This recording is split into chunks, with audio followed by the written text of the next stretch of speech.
So my name is Jenny, and I am here to help you with self-help. Have you ever been at the desk and someone asked you if you can suggest a good self-help book? And has your mind gone blank? So I'm here to change that. So what is self-help? So it's self-guided improvement, and it can be to do with economics, to do with the intellect, or emotional. And it also has a substantial psychological basis. Many different self-help groups exist, and each has its own focus, techniques, associated beliefs, proponents, and in some cases, leaders. Alcoholics Anonymous would probably be the best known and maybe longest running self-help group. And it's given us new language, so things like recovery, dysfunctional families, and codependency.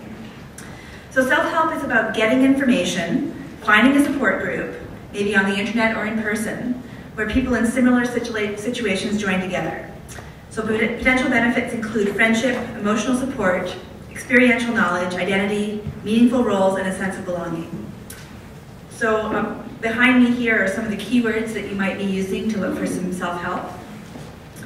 And where are you going to find it? Well, you're going to find it in a lot of different places.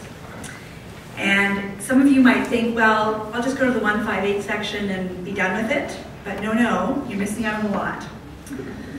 So, yes, there are the 150s, but there's also the mental illness and the 616s, including depression, anxiety, relationships, of course, can be in the 306 or 362, there's memory. There's also addiction and recovery.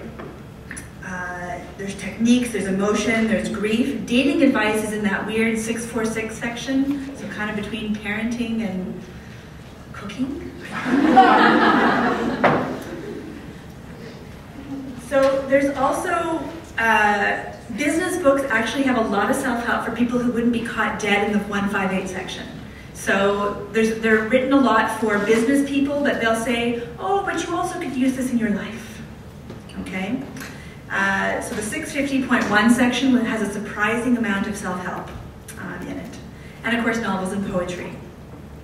So there's the classics, love 'em or hate 'em, Men Are From Mars, Women Are From Venus, 1987, kind of started the whole genre in a lot of ways, and the way it exploded, I think it showed publishers how popular books like this could be. Another one, 5 Love Languages, 1992, is another biggie. So it's talking about quality time, words of affirmation, gifts, acts of service, and physical touch are the 5 basic love languages. So the author's purpose is guiding couples toward a better understanding of their unique language of love. Now here are some popular contemporary ones. So, and I know that they're very popular because they get stolen a lot. So one of the big tips I have for you is look at the self-help books that are getting stolen again and again and again, and you're probably onto something that people want to read. So Why Men Love Bitches delivers a unique perspective as to why men are attracted to a strong woman who stands up for herself. This next one is even more stolen in our library system.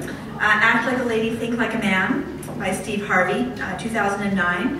So it's a very funny and honest guide for women that takes them inside the heads of men and shows how men think about love, sex, and commitment.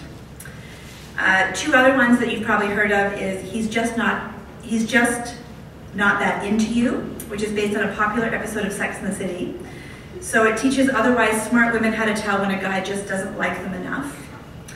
And that's also been made into a movie. So as Heidi said, if you don't want to read the book, there's a couple of movies here as well.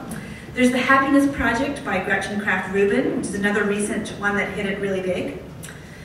Then of course there's the Oprah Certified Self-Help.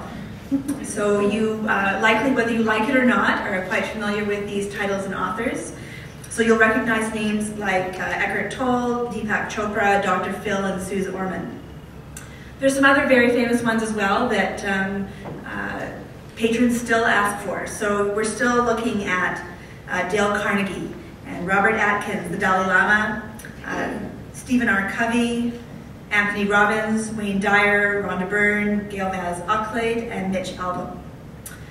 So it is a billion-dollar industry, and it's aimed squarely at women. So you may be comforted to know that there is some scrutiny out there. The dirty little secret of self-help is that everything works for a while.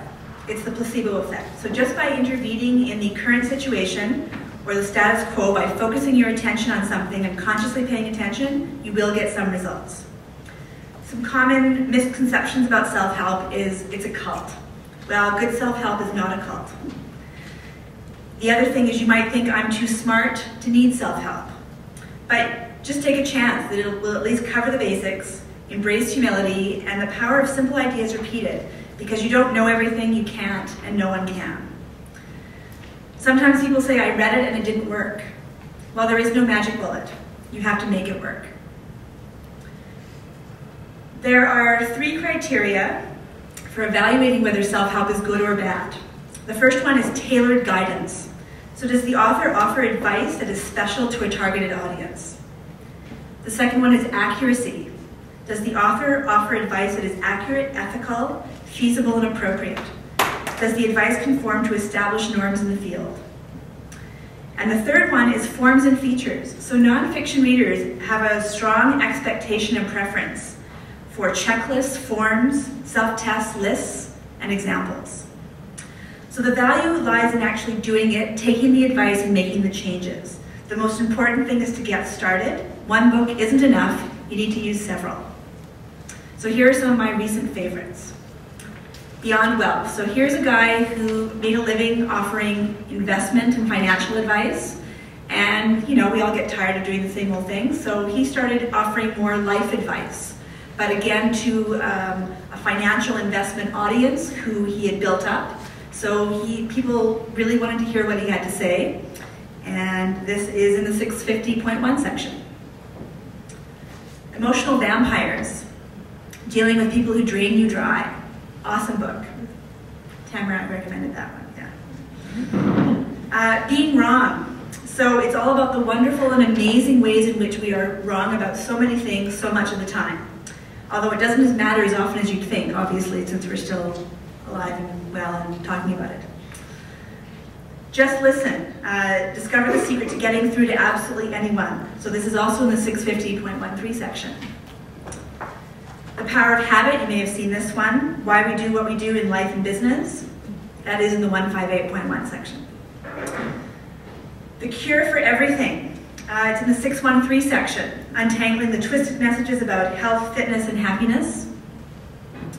How Will You Measure Your Life? Also in the 158 section.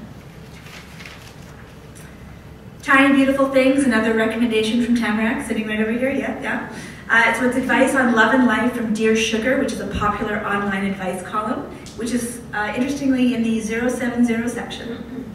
So that was a little bit of an outlier. I'd never heard of Dear Sugar before, but the questions that she chooses to include in this book are very universal across, you know, I think anybody would be able to see something of themselves in the questions that are asked. Emotional Intelligence 2.0 in the 152 section. And so these are just a few of my titles that I've read recently that are great, but there's more. Of course there's more. So Goodreads.com has lists, self-help books. Oprah.com, USABookNews.com, and Library Journal. And of course you can put together your own BiblioCommons lists in your own catalog as well.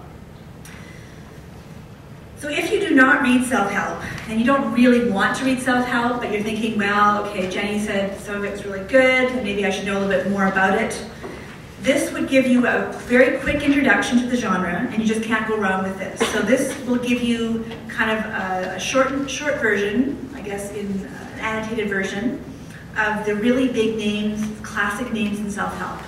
So you could get a sense of what their style is and what they're talking about. So if you didn't read any other book, I would recommend this one. Now, if you've gone in the opposite direction and now you are super inspired to read all of these books that I've just mentioned, you also might want to make put this book on your list: How to Read How-To and Self-Help Books, Getting Real Results from the Advice You Get. So this is a person, a librarian, who loves how-to books and self-help books, and she wishes this book was, she wrote the book she wishes she had years ago, because she had to wade through all of the bad self-help and the good self-help and make up her own mind, and so she, of course you can do that, but she spent a lot of years doing that, and now she's written a book, just kind of a shortcut for the rest of us who don't want to invest that many years into into the genre. And so, in conclusion, life is your biggest DIY project. Thank you very much.